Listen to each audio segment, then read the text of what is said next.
하나님의 말씀 에베소서 5장 15절 말씀부터 보겠습니다. 에베소서 5장 15절 그런즉 너희가 어떻게 행할 것을 자세히 주의하여 지혜 없는 자 같이 말고 오직 지혜 있는 자 같이 하여 세월을 아끼라. 때가 악하니라. 그러므로 어리석은 자가 되지 말고 오직 주의 뜻이 무엇인가 이해하라.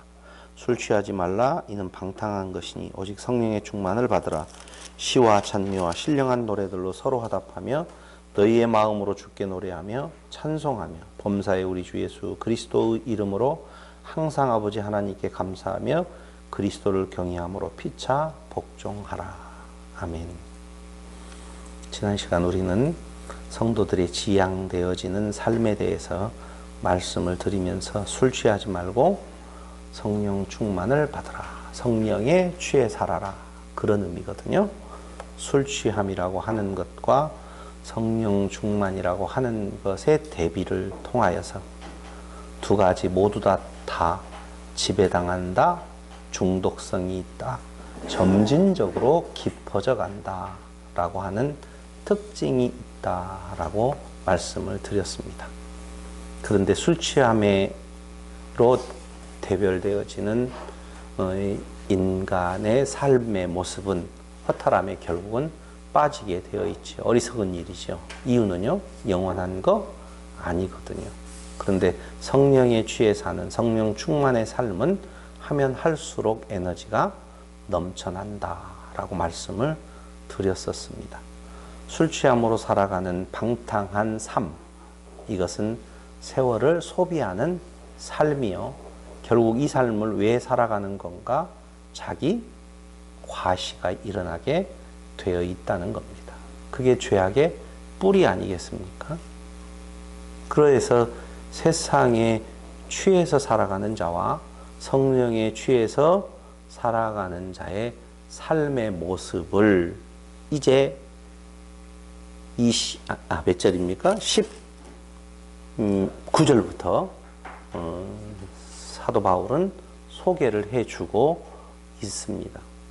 그걸 한마디로 말하면 무슨 삶이라고 말을 하고 있느냐? 그렇죠. 무슨 삶이라고 말하고 있어요? 네? 성령 충만의 삶의 모습이 무슨 삶이라고 말을 하고 있어요? 읽어보고 오셨어요? 안 읽어보셨구나. 네. 그러니까 오늘은 제가 일방적인 강론보다도 여러분들에게 이렇게 말씀이 쓰여졌었을 때 어떻게 분석할 수 있느냐 이걸 좀 물어보고 싶었거든요. 그러니까 지금 계속적으로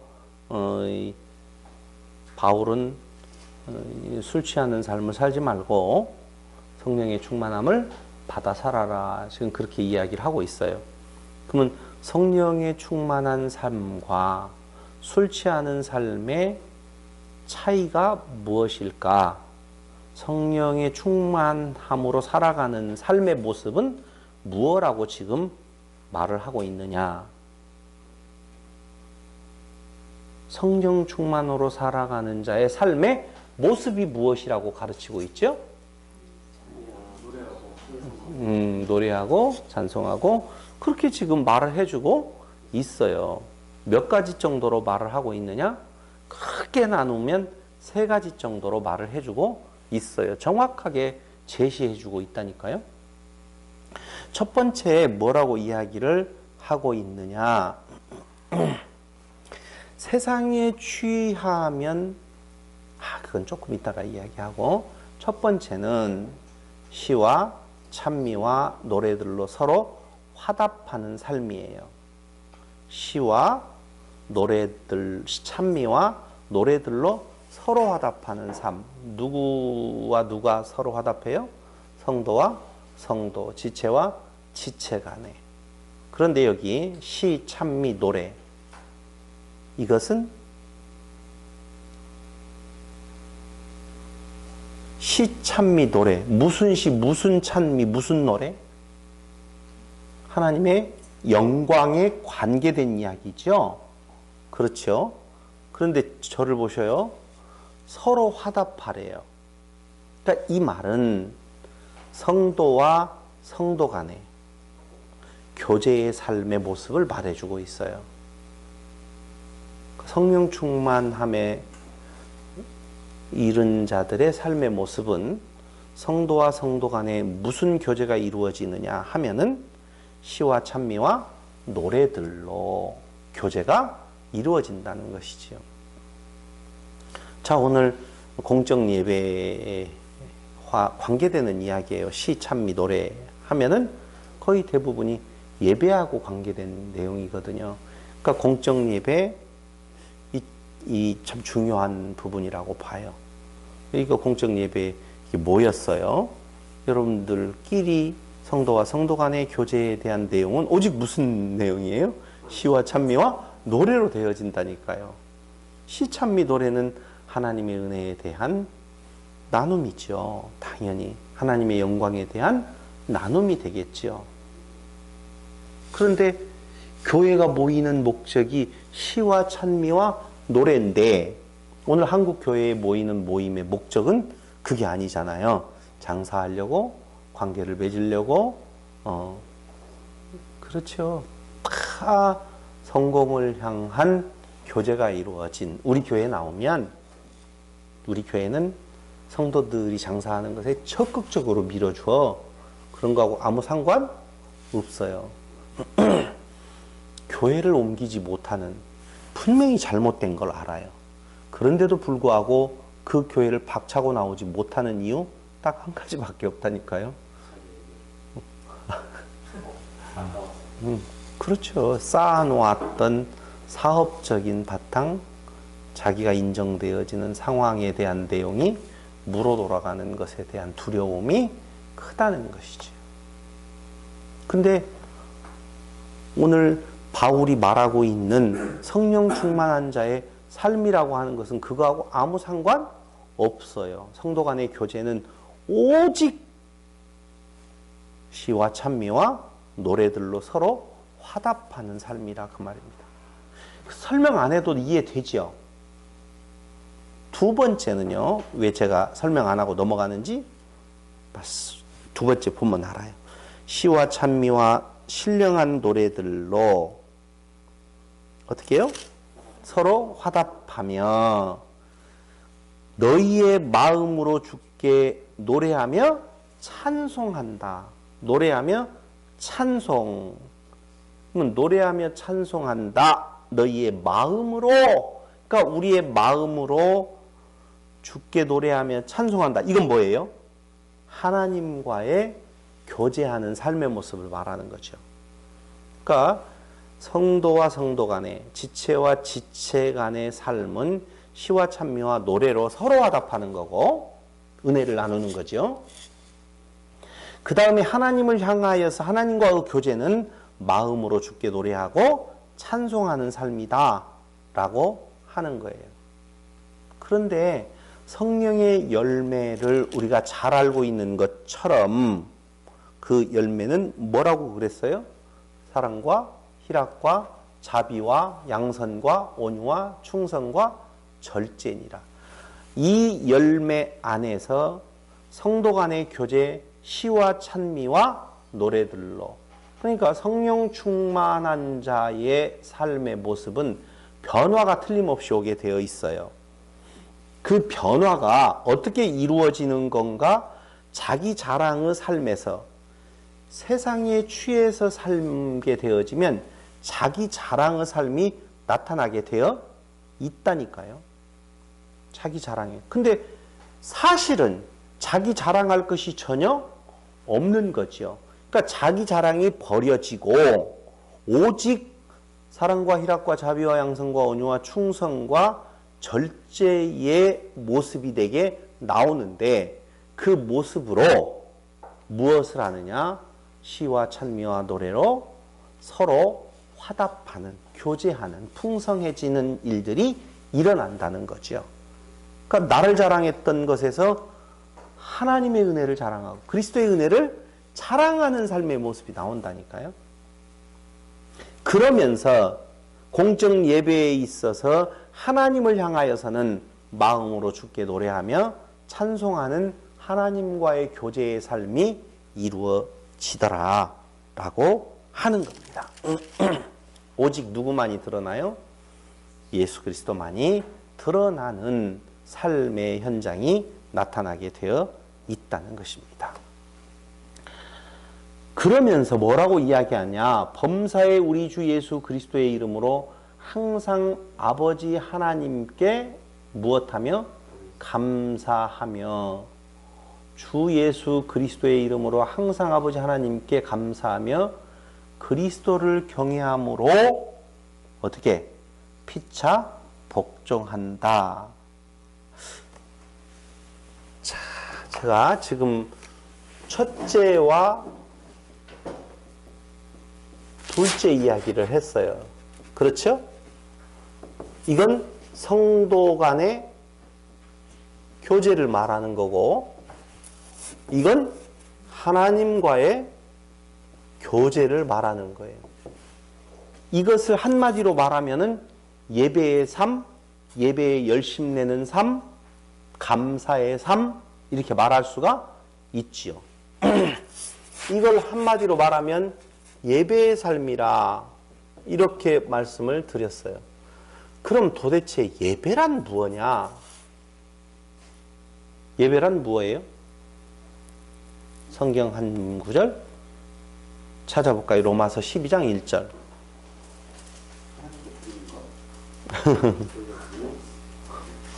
우리 많이 공부했어요. 로마서 12장 1절. 그러므로 형제들아, 내가 하나님의 모든 자비하심으로 너희를 권하노니 너희 몸을 하나님이 기뻐하시는 거룩한 산 제사로 드리라. 이는 너희의 드릴 영적 예배니라. 아, 예배의 삶인데 무슨 예배를 말하느냐? 영적 예배를 말해요. 그 영적 예배가 구약의 제사를 끌어다가 거룩한 무슨 제사라? 산 제사라. 이렇게 말하고 있어요. 그러니까 우리의 삶이 예배의 삶인데 그 예배의 삶은 영적 예배의 삶이 되어져야 되고, 그 영적 예배의 삶은 거룩한 산 제사라. 이렇게 말해주고 있어요.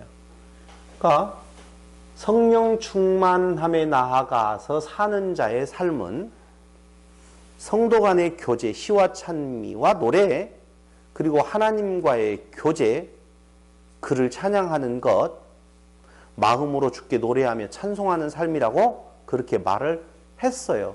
그 삶은 우리 전체의 삶이 예배의 삶이라는 거고, 그 예배는 육적 예배의 개념이 아니라 영적 예배라고 말하면서 그 영적 예배를 로마서에서 바울은 뭐라고 표현하고 있느냐?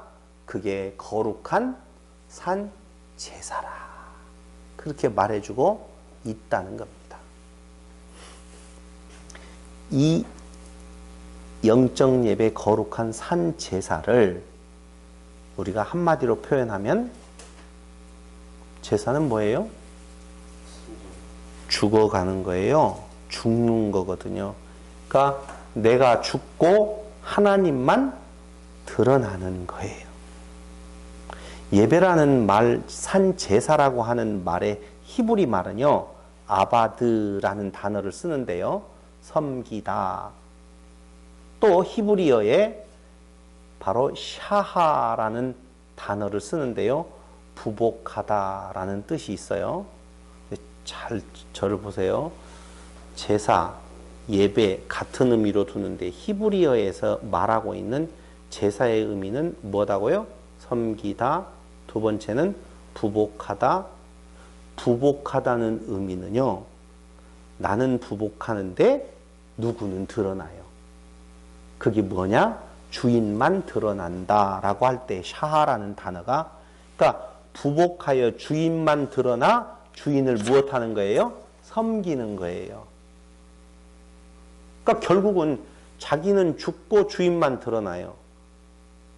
하하, 거룩한 산제사니까 떠오르는 분이 계시지요. 누구예요? 예수 그리스도. 그는 부복했어요. 다시 말씀드리면 그는 없어지고 오직 하나님만 드러나서 하나님을 어떻게 했어요? 섬겼어요. 그게 거룩한 무슨 제사? 산제사. 성령의 충만함에 나아가는 자는 거룩한 산제사, 영적 예배. 그러니까 우리의 삶은 자기가 죽어지고 자기가 없고 오직 누구만이? 하나님만을 드러내는. 그래서 아까 뭐라고 그랬어요? 그의 영광을 무엇한다? 찬양한다. 노래하며 마음으로 주께 노래하며 찬송하는 삶이에요. 중요한 것은요. 너희의 마음으로 이렇게 너희라고 하는 단어를 쓰거든요. 무슨 말이냐면 개인을 말하는 것이 아니고 개인들이 모여서 교회라고 하는 전체를 지금 말을 하고 있다니까. 그러니까 우리 교회가 모여서 무슨 일을 하고 있는 건가? 우리는 없어지고 누구만이 드러나? 하나님만이 드러나 그를 섬기는 것, 노래하는 것, 그게 우리의 드릴 무슨 예배? 영적 예배. 그게 무슨 삶? 성령의 충만함에 나아가는 삶이라. 그 말입니다. 헬라어에서 예배라고 하는 단어는요. 프로스큐네오라고 하는 단어를 쓰는데요. 프로스라고 하는 단어와 큐네오라고 하는 단어의 합성어입니다. 근데 프로스라고 하는 단어는 어디를 향하여, 큐네오, 입맞추다 그 말이거든요. 그러니까 예배는 다른 말로 이야기하면 어디를 향하여 입맞추는 거예요. 근데 이것이 어디에 쓰이냐면 노예가 주인의 발에 진심으로 감사와 사랑의 입맞춤을 할 때 쓰였던 단어예요. 그러니까 영적 예배의 삶은 노예가 주인의 발에 진심 어린 감사와 사랑의 입맞춤을 하는 거예요. 진심 어린. 어디를 향하여 입맞추어요? 오직 그리스도를 향하여서, 하나님을 향하여서 입맞추는 거예요. 하나님의 발에 정성껏 입맞추는 행위, 그게 뭐예요?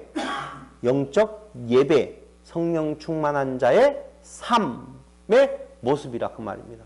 그럼 보세요. 노예는 있어 없어? 없음.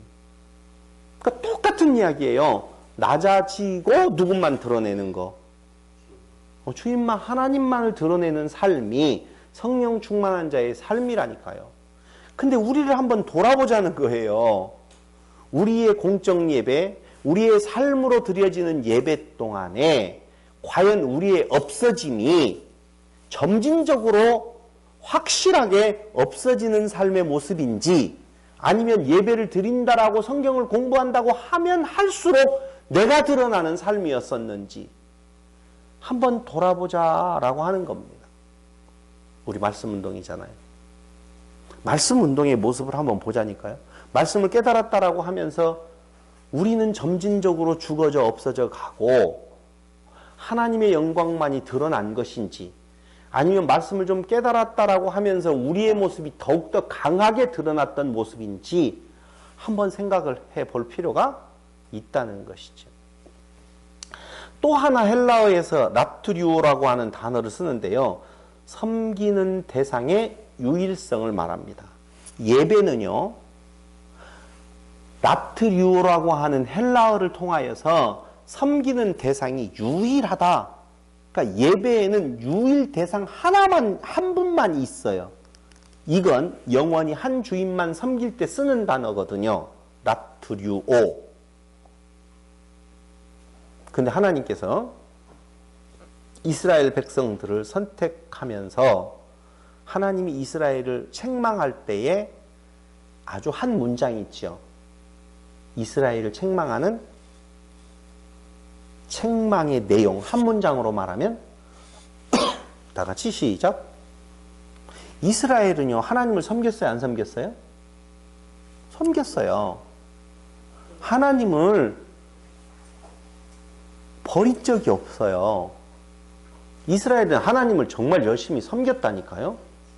그런데 하나님께서 이스라엘을 책망할 때 쓰는 문장이 있어요. 그 문장이 너희가 나를 버렸다, 버렸도다, 그렇게 말을 하거든요. 이스라엘은 하나님을 버린 적이 없다니까요. 그런데 너희가 나를 버렸다고 말씀하고 계셔요. 내가 언제 버렸습니까? 그러나 똑같아요. 내가 언제 공개하지 않았습니까? 공개하지 않았습니까? 그게 뭐냐? 두 주인을 섬기는 마음을 말하는 거예요. 라트리오라고 하는 예배는 제사라고 하는 단어의 의미를 같이 쓰고 있는 것은 영원히 한 주인만 섬길 때 쓰는 단어라고 그랬잖아요. 그러니까 하나님은 그들에게 예배 받으실 때에 오직 누구만, 나만 바라봐라 그 말이거든요. 사람도 그러잖아요. 사랑해, 너를 사랑해, 너만 사랑해. 어떤 말이 제일 좋아요? 너만 사랑해. 근데 인간에게 있어서는 너만 사랑해라고 하는 말이 참 좋다고 느끼면서 하나님은요, 예배의 대상이신 하나님은 하나님께만 쓰이는 말이에요. 하나님만 사랑하라 그 말이에요. 그럴 뭐가 있어요? 가치가 있다? 그런 분이에요. 그런데 이스라엘은 하나님 사랑해요. 하나님을 섬겨요. 하나님을 예배해요. 하면서 다른 것을 옆에다 둔단 말이에요. 그것을 하나님은 뭐라고 말을 한다? 너희가 나를 버렸도다. 그렇게 표현하고 있다니까요. 우리는 두 주인을 섬겨요? 한 주인만 섬겨요?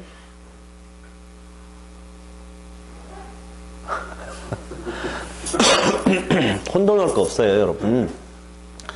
두 주인을 섬기는 나의 외적 모습이 있지만 성령은 우리에게 하나만을, 한 분만을 바라보도록 우리를 그곳에 나아가게 하신다. 그걸 무슨 삶?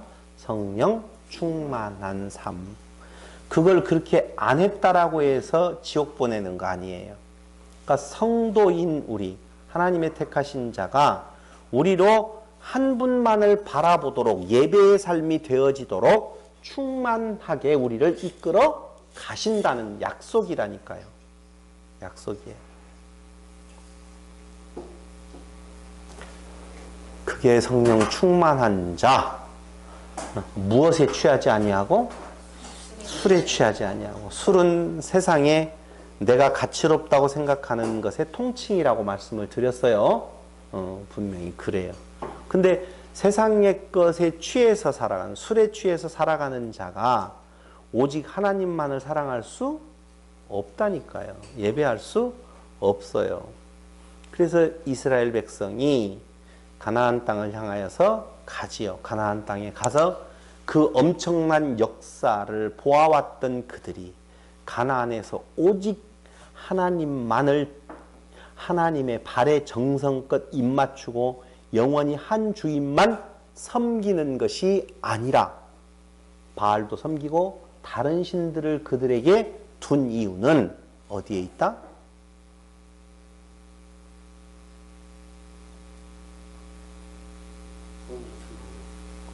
자기가 살아있기 때문에 그래요. 나를 중심하는 것이기 때문에 내 육체의 소욕을 만족시키기 위한 하나님. 자기가 중심, 자기가 죽지 아니하고 살아있다니까요. 만약에 자기가 살아있으면 예수님이 어떻게 하셨겠어요? 사단이 만국을 준다라고 할 때 당연히 예스라고 대답을 했겠지요. 예스라고 대답을 했겠죠.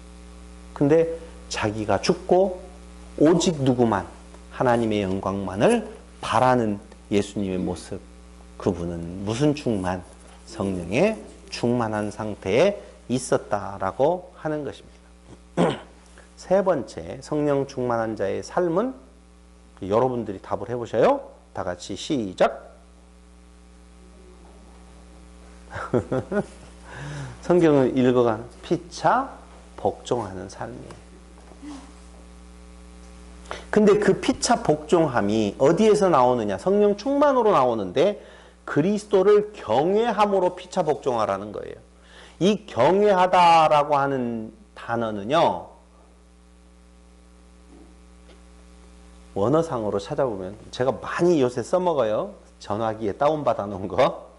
포부스라고 하는 단어를 쓰는데 그 포부스는 경외, 존경, 공경이라는 뜻이 있어요.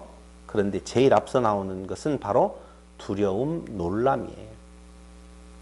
그러니까 피차 복종하라 라고 할 때 어떤 의미에서 복종을 말하는 건 그리스도를 경외함으로, 그러니까 복종이 나올 때에 그리스도 앞에서 그리스도를 두려워하는 마음으로 서로 어떻게 하라는 거예요? 복종하라는 거예요. 경외하다라고 하는, 그렇죠. 피차 복종하는 삶. 여기에 우리는 중요한 포인트를 맞추어야 될 필요가 있다는 것입니다. 경외함이 행위의 기초가 되어진다, 이렇게 풀이되어 있어요. 사전에 보면 경외함이 행위의 기초가 되어진다니까. 그러니까 그리스도를 경외함이 행위의 기초예요. 그러면 그리스도를 경외하다, 봐봐요. 그리스도는 하나님이시잖아요. 그분이 우리를 위해서 그 자리를 내려놓으시고 이 땅 위에 낮아지셔서 우리를 위해 죽어주셨어요. 그러면 우리의 성령 충만으로 인한 행위의 기초는 그분을 바라보고 그리스도를 바라보고, 그때의 그 경외함이라고 하는 건 공경, 존경도 있지만 뭐라고요? 두려움. 그 두려움은 공포가 아니에요. 이해되죠? 어떻게 설명해야 되지? 그렇지. 좋은 두려움이에요. 조심스러운, 경건한, 이런 의미가 되어질 수 있다는 거예요. 고린도후서 7장 1절.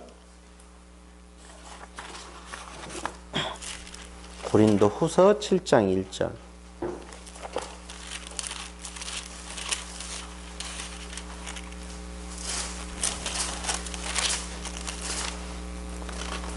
찾으셨으면 시작. 그런즉 사랑하는 자들아, 이 약속을 가진 우리가 하나님을 두려워하는 가운데서 거룩함을 온전히 이루어 육과 영의 온갖 더러운 것에서 자신을 깨끗게 하자. 그러니까 두려움이라고 하는 경외, 이것이 뭐라고요? 행위의 기초가 된다고 그랬잖아요. 그렇죠? 설명 안 해도 좀 들어오지요. 7장 1절 충분히 됐으리라고 봐요. 마태복음 20장 25절로 28절. 마태복음 20장 25절로 28절 제가 읽어볼게요. 예수께서 제자를 불러다가 가라사대 이방인의 집권자들이 저희를 임으로 주관하고 그 대인들이 저희에게 권세를 부리는 줄을 너희가 알거니와 너희 중에는 그렇지 아니하니 너희 중에 누구든지 크고자 하는 자는 너희를 섬기는 자가 되고 너희 중에 누구든지 으뜸이 되고자 하는 자는 너희 종이 되어야 하리라. 인자가 온 것은 섬김을 받으려 함이 아니라 도리어 섬기려 하고 자기 목숨을 많은 사람의 대속물로 주려 함이니라. 예수님께 하나님이신 그분이 이 땅 위에 대속물로서 섬기려고 자기 목숨을 많은 사람의 대속물로 주려고 이 땅에 오신 것을 아는 너희가 어찌 세상 사람들이 보이는 것처럼 이방인 집권자들이 저희를 임으로 주관하고 그 대인들이 저희에게 권세를 부리는 줄을 너희가, 그런 모습, 그게 어디에 취한 거예요? 세상에 취한 거. 술에 취해 살아가는 거라니까요. 어찌 그럴 수 있느냐? 이 말이 두려움으로 와야 하나요? 오지요, 여러분. 그렇다, 맞다. 그걸 지금 이야기를 하고 있다니까요. 피차 복종하는 삶인데 그리스도를 바라봐봐라. 그게 어떤 복종을 말하는 것인지 나오지 않느냐 그 말입니다. 요한복음 13장 1절로 17절.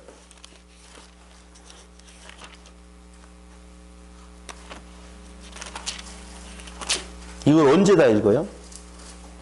한마디로 말하면 요한복음 13장 1절로 17절, 이 말은, 이 내용은 제자들의 발을 씻기시는 예수님의 모습이죠.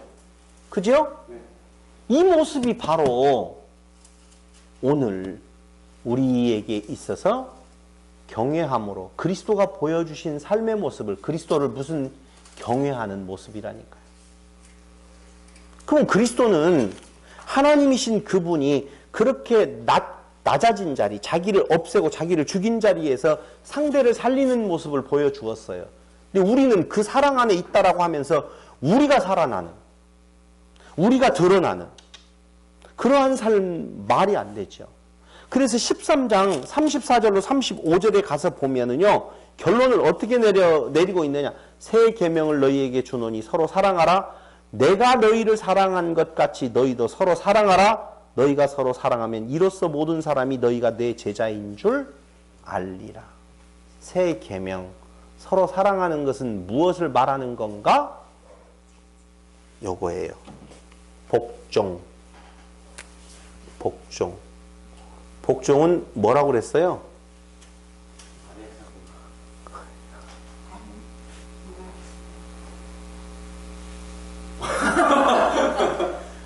휘파쿠어.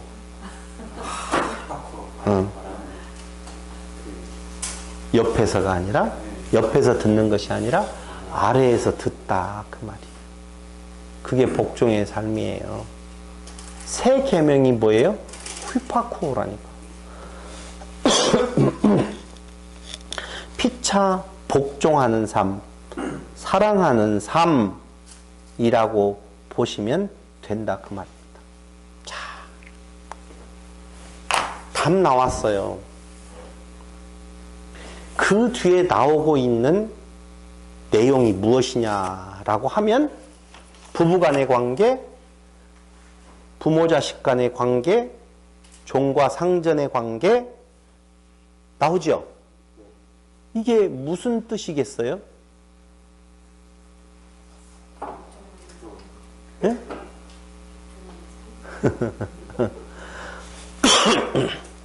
지금 뭘 말하고 있는 건가? 복종하는 삶의 부분을 이야기를 하고 있는 거예요. 피차 서로 무엇하라? 복종하라 그랬어요. 그게 무슨 삶이라고 하느냐? 성령 충만한 자의 삶이라고 그랬어요.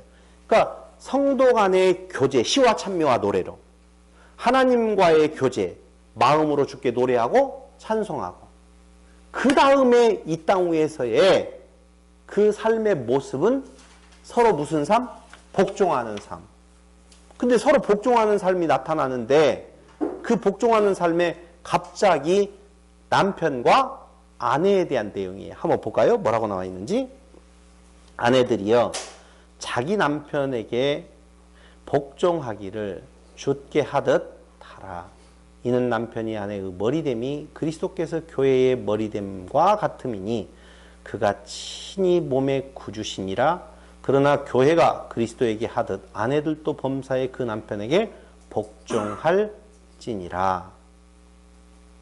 남편들아, 아내 사랑하기를 그리스도께서 교회를 사랑하시고 주의하여 자신을 주심같이 하라. 이는 곧 물로 씻어 말씀으로 깨끗하게 하사 거룩하게 하시고 자기 앞에 영광스러운 교회로 세우사 티나 주름 잡힌 것이나 이런 것들이 없이 거룩하고 흠이 없게 하려 하심이니라. 이와 같이 남편들도 자기 아내 사랑하기를 제 몸같이 할지니 자기 아내를 사랑하는 자는 자기를 사랑하는 것이니라.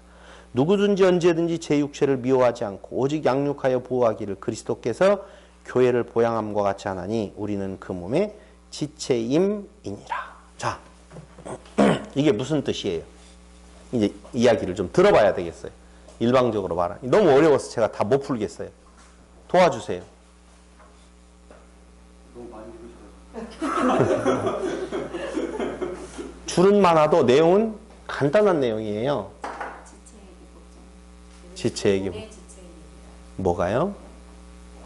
여기 남편과 아내를 지금 이야기를 하고 있잖아요. 부부간의 관계를 이야기를 하고 있잖아요. 어떻게 좀 해결을 해보세요.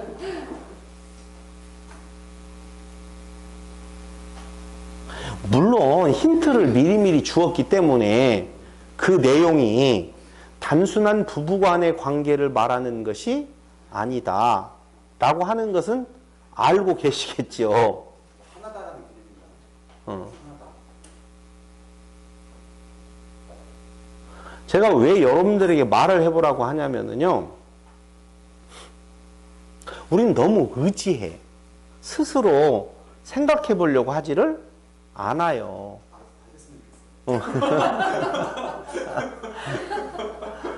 근데 의지하지 않고 조금만 더 자세히 보면 답이 있거든요. 남편과 아내, 자식과 부모 간의 관계에 있어서 자식과 부모의 문제를 한번 보시자고요. 에베소서가 아니. 출애굽기 그렇게 아니고 자녀와 부모 6장 나오잖아요. 6장 1절로 3절에 보면 자녀들아 너희 부모를 주 안에서 순종하라. 이것이 옳으니라. 내 아버지와 어머니를 공경하라. 이것이 약속 있는 첫 계명. 이는 네가 잘되고 땅에서 장수하리라. 자, 땅에서 장수의 비결 어떻게 하는 거예요? 부모를 공경하는 거예요. 맞아요? 부모 공경하면 땅에서 장수하나요? 못하나요? 네? 여러분 오래 살는 비결이 다른 거 없어요. 의료기 있을 것도 없고요. 건강보조식품 먹을 것도 없고요. 병원 갈 것도 없어요. 오직 누구만 공경하면 돼요? 부모 공경. 이정상 알았냐? 어? 부모만 공경하면 장수한다니까요.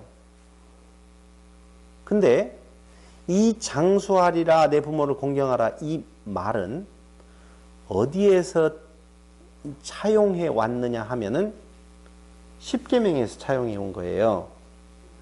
십계명에 한번 가서 보자고요.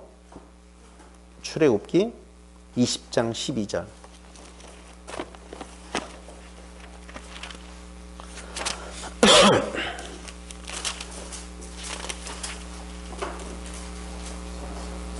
(20장 12절) 시작. 내 부모를 공경하라. 그리하면 너의 하나님 나 여호와가 내게 준 땅에서 내 생명이 길리라. 똑같죠? 똑같잖아요. 이거 차용해 와 있거든요. 그러면 십계명 구약의 율법을 그대로 가지고 왔네요. 이제까지 복음을 이야기를 하다가 갑자기 부모를 공경하라. 그럼 네가 어떻게 하리라? 땅에서 장수한다. 왜 그랬어요? 진짜 장수 안 하잖아요. 근데 여기 이건 중요한 내용이 아니니까 미리 말씀을 하고 가면 거기 너의 하나님 나 여호와가 내게 준 땅에서 내 생명이 길리라. 내게 준 땅은 어디를 말해요? 가나안을 말해요. 가나안에서 어떻게 한다? 장수한다 그랬거든요. 가나안은 어디에 대한 모형이죠? 천국에 대한 모형이죠. 그러니까 네가 장수한다. 어디에서? 천국에서. 장수 오래 산다는 개념이 아니라 영원히 산다 그런 의미죠. 좋았어요. 그럼 부모 공경이 천국 들어가는 요건이겠네요. 조건이겠어요? 맞아요? 틀려요? 뭐가 맞아요?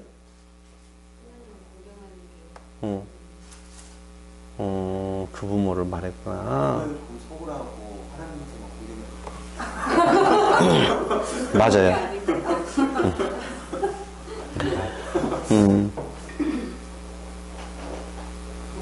뭔 말을 할까 이게 도대체. 부부간의 관계, 부모와 자식 간의 관계, 이게 도대체 무엇일까? 왜 제가 이렇게 뜸을 들이는 줄 아세요? 생각하라? 잘 좀 보면 답 나와 있어요. 예고편으로 말씀드렸던 것처럼 이건 단순한 부부간의 관계, 부모-자식 간의 관계, 종과 상전의 관계 말하는 거 아니에요. 자식 없는 자 어떻게 할 거예요? 부모 돌아가셨으면 어떻게 할 거예요? 부부간의 관계를 이야기할 때 결혼 안 하는 자는 어떻게 할 거예요? 남편과 아내가 죽은 자는 어떻게 할 거예요? 그 자들을 위하여서 이걸 썼겠냐고요. 그건 아니라는 것을 분명히 말씀을 드리고 있다라고 하는 겁니다. 순종하라, 복종하라라는 강조하기 위한 설명을 해드리도록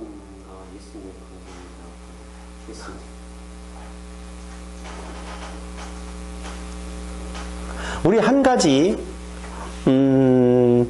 여호와께서 내게 주시는 땅에서 네가 장수하리라 그렇게 나오잖아요. 아까 십계명에서. 근데 여기에서 내게 주신 땅, 그 주신 땅이라고 하는 것은 주신 땅, 그건 과거의 현재예요? 우리가 십계명을 받았을 때에는 광야에서 받았잖아요. 그러면 주실 땅이라고 해야 되잖아요. 그죠? 근데 주신 땅에서 그렇게 말을 하거든요.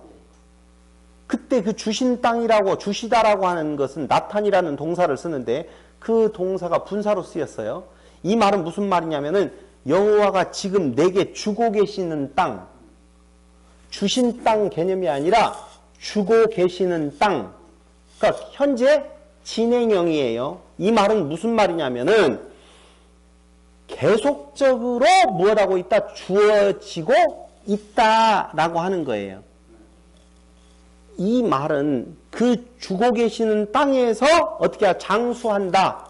그 말은 앞으로 받는 것이 아니라 지금 천국의 삶이 어떻게 되고 있다는 거예요? 주어지고 있다는 거예요. 주어지고 있다. 주어지고 있다고 말씀을 드렸어요.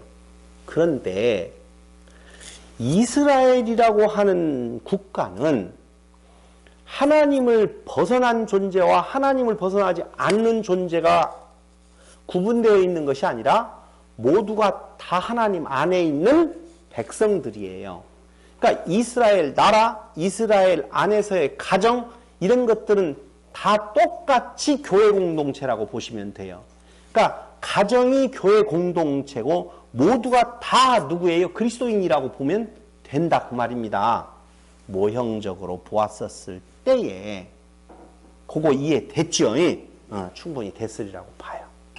그럼 지금 여기 에베소서에서 말하고 있는 도대체 아내와 남편, 자녀와 부모, 종과 주인의 관계는 무엇이냐?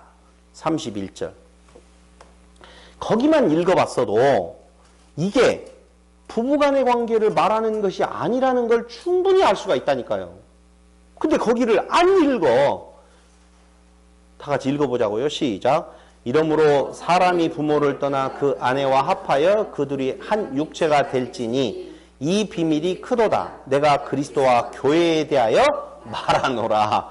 거기 정확하게 내가 누구에 대해서? 그리스도와 교회에 대해서 말한다라고 답을 딱 주었어요.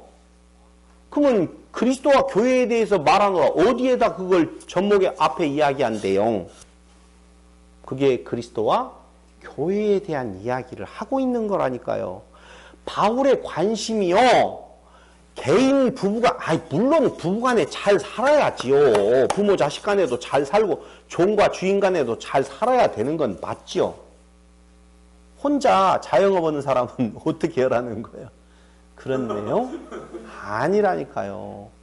그건 그냥 일반 은총 영역 안에서 사람이 살아가는데 필요한 내용들이라고 보면 바울이 지금 이 귀중한 에베소 교회에 보내는 이 서신에서 그 내용을 갑자기 복음을 이야기하다가 인간적인 삶에 있어서 부모 자식 간에 부부 간에 주인과 종 간에 이야기를 하는 거 아니라 그 말입니다. 누구와 누구? 교회와 그리스도 간에 대한 내용을 말하는 거예요.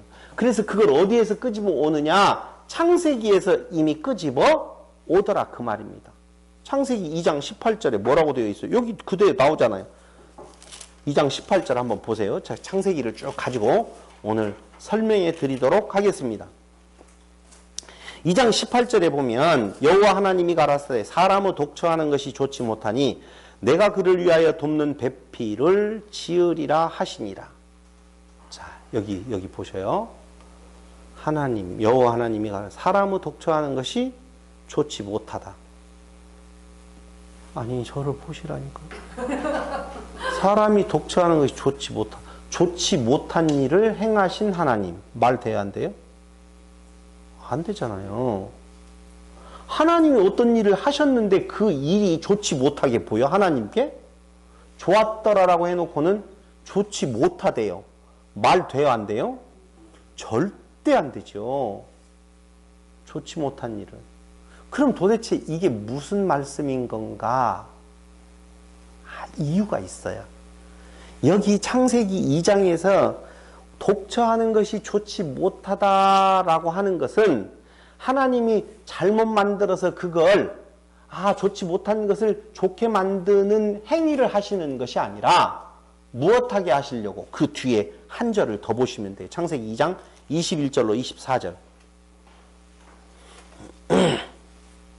여호와 하나님이 아담을 깊이 잠들게 하시니 잠들매 그가 그 갈빗대 하나를 취하고 살로 대신 채우시고 여호와 하나님이 아담에게서 취하신 그 갈빗대로 여자를 만드시고 그를 아담에게로 이끌어 오시니 아담이 가로되 이는 내 뼈 중에 뼈요 살 중에 살이라 이것을 남자에게서 취하였은즉 여자라 칭하리라 하시니 이러므로 남자가 부모를 떠나 그 아내와 연합하여 둘이 한 몸을 이룰지로다 아담과 그 아내 벌거벗었으나 부끄러워 아니하리라. 이러므로 남자가 여자를 부모를 떠나 그 아내와 연합하여 둘이 한 몸을 이룰지로다. 아담은 부모가 없어요. 그런데 거기 갑자기 남자가 부모를 떠나 그 아내와 연합하여 둘이 한 몸을 이룰지다 그 말입니다. 그러면 그 남자는 무엇을 말하는 거예요? 예수 그리스도를 말하는 것이지요.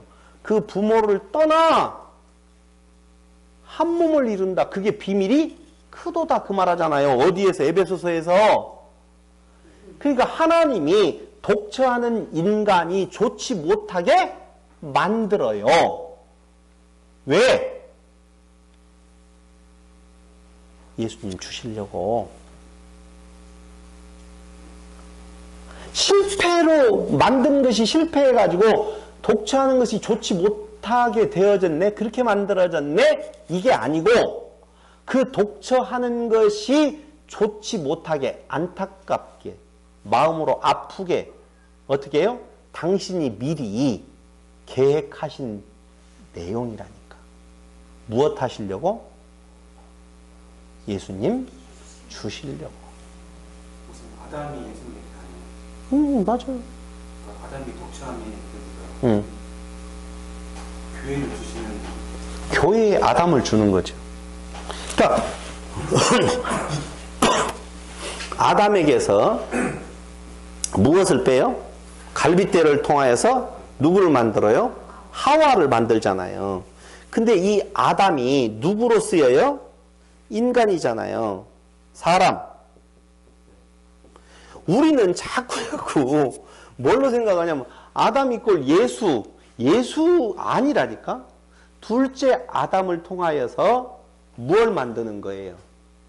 그가 우리는 정확하게 교회는 그의 신부 하와예요. 교회가 하와잖아요. 응. 그러니까 요렇게 보면 돼요. 독처하는 아담의 쓸쓸함. 그건 누구 모습이에요? 하와의 모습이라니까. 1대1로 대응을 하면 안 돼요. 아담의 독처함이 보기가 싫어요. 하나님께서 무엇을 해요? 짝을 주는 거죠. 그 짝을 줄 때 누구를 줘요? 아담을 줘요. 그럼 아담과 아담이 만나냐? 아니요. 그때 그 앞에 아담은 뭐가 되는 거예요? 하와가 되는 거라니까. 그게 뭐예요? 교회예요. 그래서 교회를 뭘로 봐요? 여자로 본다니까요. 처음 지은 아담은 인간의 모습을 말하는 것이지요. 그러니까 그렇게 바뀐다라고 생각을 분명히 하셔야 돼요. 1대1로 되겠어요. 이 아담 예수님이 독처하는 것이 나빠하고 누구를 줘요? 그런 건 아니라니까요. 여기에서. 그러니까 지금 잘 보아봐봐요. 아담을 어떻게 해요? 죄송해요. 2장 18절에서 독처하는 것이 좋지 못하다. 그래서 2장 21절로 24절에서 아담에게서 갈빗대를 뽑잖아요. 그죠? 네. 어떻게 뽑아요? 죽여서 깊이 잠들다 그 말은 죽음을 뜻하는 거라니까요. 아니요. 죽은 거예요. 죽은 거. 그냥 뭐 마취해가지고 좀 이런 것이 아니에요.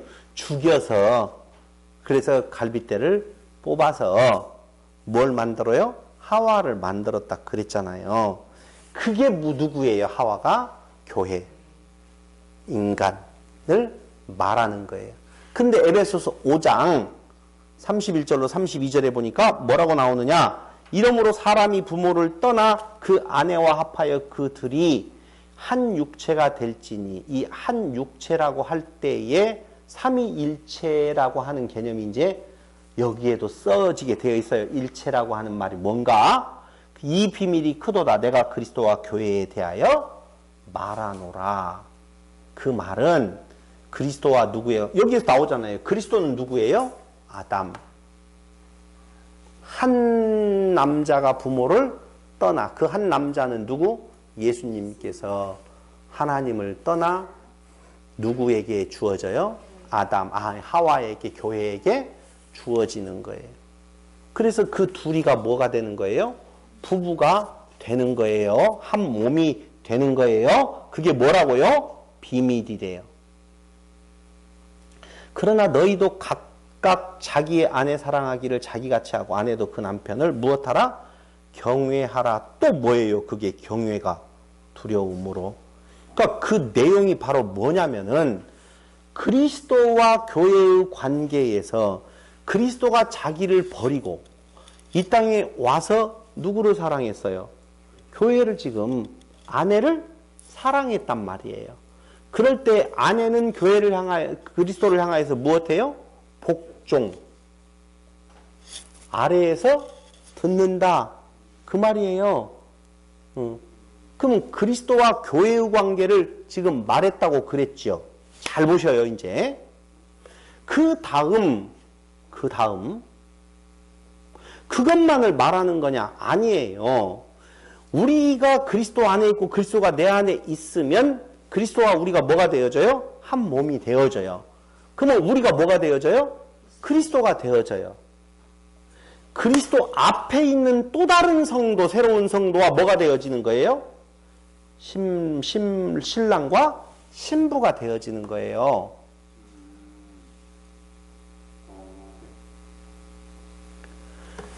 그리스도와 교회, 이제 먼저 교회된 자가 뭐가 되어서? 그리스도가 되어서 또 누구를? 신부를 무엇하는 거예요? 사랑하는 거예요. 그게 교회 안에서 성령 충만한 자의 삶의 무슨 모습? 복종. 피차 무엇하라? 복종하라. 피차 누구와 누구가? 그리스도와 뭐가? 교회가. 피차 복종이에요. 그런데 그 복종이 무엇으로 이루어진다? 사랑 안에서 이루어진다. 지금 그 말이에요. 사랑 안에서. 그러니 그리스도의 일을 바라보고 경외함으로, 두려움으로 그분이 그랬다라고 보면, 우리가 그리스도 되어서 약한 성도들을 향하는 모습일 때에 책망이 있어 없어요? 없어요. 비난이 있어요 없어요? 없어요. 그리스도께서 그의 몸을 그가 죽음으로 그를 어떻게 한 것처럼, 사랑한 것처럼, 성령 충만한 자의 삶의 모습은 이 땅 위에서 먼저 된 자가 있다라고 보면 그가 그의 죽음으로, 자기를 무엇함으로? 낮춤으로. 그런데 교회가 오늘날 먼저 된 자가 비난하잖아. 정죄하잖아요. 모습이 나오잖아요. 그걸 지금 말하는 거라니까요. 역으로 말하면 그 내용은 달리 또 이야기하면 누구와 누구 간의, 부모와 자식 간의 관계도 마찬가지예요. 아버지께로 나서 이제 부모와 자식이 됐죠. 우리가 또 뭐가 되어지는 거예요? 부모가 되어지는 거예요. 자식을 낳잖아요. 말씀으로 자식을 낳아요. 그렇죠? 근데 뒤에 가서 전신갑주를 입으라라고 할 때 그 전신갑주라고 하는 것은 말이에요. 말. 중요해요. 지난번부터 말 중요하다고 그랬잖아요. 그러니까 말씀을 통해서 뭐가 나요? 자식이 태어나잖아요. 그 전신갑주가 누구하고의, 악한 괴계하고의 싸움에서 우리가 무장해야 될 내용이라고 보면 그 무장의 내용은 뭐라고요? 말이라니까. 그 말이 살리기도 하고 죽이기도 한다. 그 말이에요. 종과 상전의 관계도 똑같은 거예요. 그러니까 어떤 심정으로? 밑에서 듣는다. 말이 흘러나와질 때에 밑에서 어떻게 바짝 엎드려서 하나님 발에 정성껏 무슨 입맞추는 행위와 같이 듣고 그게 뭐고? 복종이고. 피차 그렇게 복종. 서로 낮아져가지고 아이고 무슨 말씀이냐고. 막 바닥을 막 왜요? 왜요? 성령의 충만한 자의 모습이라고 그랬어요. 성령의 충만, 성령께서 그리스도의 그 모습을 우리에게 깨달아 알게 하심으로 그리스도를 경외함으로 두려움으로 하나님이신 그분이 그 모습이었는데 그 안에 그 사랑을 받은 자가 어떻게 자기를 높일 수가 있다 없다? 없어요. 이걸 조항으로 낮춰라 이 말이 아니라니까요. 그래서 그리스도를 무엇함으로? 경외함으로라고 하는 말이 나온다 그 말입니다. 성령 충만한 자의 삶의 모습은 조항으로 자기의 의를 드러내는 것이 아니야. 절대 그게 아닌 거라 그 말입니다. 죽어요, 죽어. 그리스도가 죽음으로 뭐가 탄생해요? 하와가 탄생한 것처럼 우리가 그리스도 되어 우리가 죽음으로 또 다른 우리 교회의 지체 하와가 사랑으로 점진적으로 양육되어져 가는 모습이 있다라고 하는 겁니다. 이게 뭐예요? 교회라 그 말이죠. 네? 비밀이다. 그 비밀이 크다. 그렇게 말을 해주고 있는 것입니다. 오늘 여기까지 말씀을 드리고 6장 다음 주에 말씀을 드리도록 하겠습니다. 우리 정리해서 한 번 정도 생각해 볼 것은 이게 바로 하나님께서 약속하신 교회로 최종적인 승리를 위하여서 하나님 당신이 교회를 더욱더 세워져 가시고 끝까지 지켜주시는 모습을 우리는 볼 수가 있는 것이다. 누구의 예언하신 대로 그리스도의 예언, 약속하신 대로 이루어진 걸 보고 우리는 예수가 누구인 줄을 그리스도 되심을 알 수가 있다는 것입니다. 베드로전서 5장 1절로 3절 한 번만 보고 마치겠습니다.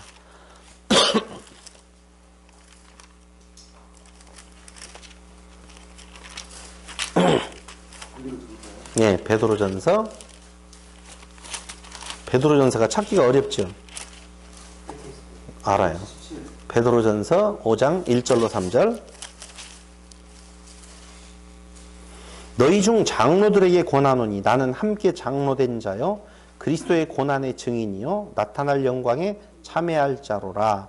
너희 중에 있는 하나님의 양무리를 취대 부득이함으로 하지 말고 오직 하나님의 뜻을 좇아 자원함으로 하며 더러운 일을 위하여 하지 말고 오직 즐거운 뜻으로 하며 맡기온 자들에게 주장하는 자세를 하지 말고 오직 양무리의 본이 되라. 그리하면 맡기온 자들에게 주장하는 자세를 하지 말고 오직 양무리의 본이 되라. 왜 제가 이 말씀을 다음 주에 나올 이 장로에 대한 단어가 우리는 장로를 누구로 보고 있어요? 특별히 뽑히운 자를 말하잖아요. 우리가 장로예요. 모두가 다 장로라고 하는 것을 말할 거예요. 그러니까 먼저 된 성도 장로인데 그 장로가 하는 일은 바로 뭐예요? 그리스도의 고난의 증인이요 나타날 영광에 참여할 자로라. 그 장로는 너희 중에 있는 하나님의 양무리를 취대 부득이함으로 하지 말고 어쩔 수 없이 하지 말고 오직 하나님의 뜻을 좇아 자원함으로 하며 더러운 일을 위하여 하지 말고 오직 즐거운 뜻으로 하라. 그럼 맡기온 자들에게 주장하는 자세를 하지 말고 오직 양무리의 본이 되라 라고 말을 해주고 있다는 것입니다. 이건 안 한다라고 해서 저주받는 것은 아니에요. 자, 한 가지만 이야기를 할게요. 이스라엘은 택한 백성이죠. 택한 백성들이죠. 근데 그 택한 백성들을 하나님께서 출애굽을 시키면서 가나안 땅에 가더라까지 택한 백성이니까 마음대로 살아도 내버려 뒀어요. 계속적으로 징계하셨어요? 징계하셨어요. 예정론의 폐회 속에 우리가 들어가지 마셔야 됩니다. 하나님께서는 한 번 선택한 자로 끝까지 구원을 이루신다. 맞죠?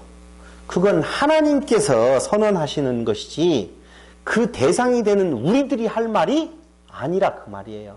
예정론이 잘못된 것이 그거라니까. 예정이라고 하는 그것이 잘못된 것이 아니라 그 예정을 자기의 육체의 기회로 삼아서 한번 하나님 선택한 자는 마음대로 살아도 돼. 이런 말을 할 수가 없고 하지도 않고 성경에서는 그 이미 택한 백성들 이스라엘 향해서 끊임없이 책망하시는 하나님의 모습이 있더라 그 말입니다. 오늘 살아가면서 성령의 충만한 자의 삶의 모습이 우리에게서 나타나지 아니할 때에 우리의 마음은 됐어. 하나님이 다 구원을 이루셔.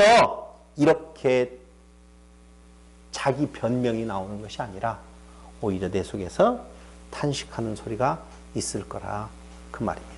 낮아지고 나를 죽여서 다른 이들을 섬기는 아름다운 성도의 모습, 교회의 모습, 우리 평안교회 위에 넘치기를 바라면서 오늘 말씀 마칩니다. 기도드리겠습니다.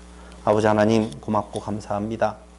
참으로 만물의 찢기에 불과한 우리들을 하나님의 자녀로 인쳐주시고 하나님의 자녀로 삼아주셔서 하나님의 은혜를 나눌 수 있는 아름다운 삶을 살아가게 하심을 진실로 감사드립니다. 잠시 잠깐 있다가 사라져버릴 이 육체 때문에 아버지 하나님을 떠나서 우리의 세상 연락을 즐기는 어리석은 자 되지 말게 하시고 오직 성령의 충만함을 받아서 성령 충만한 자로서의 삶의 모습 우리에게 나타나게 하시고 나를 죽여 이웃을 살리는 아름다운 삶의 모습이 나타나게 하여 주시기를 예수님의 이름으로 기도드립니다.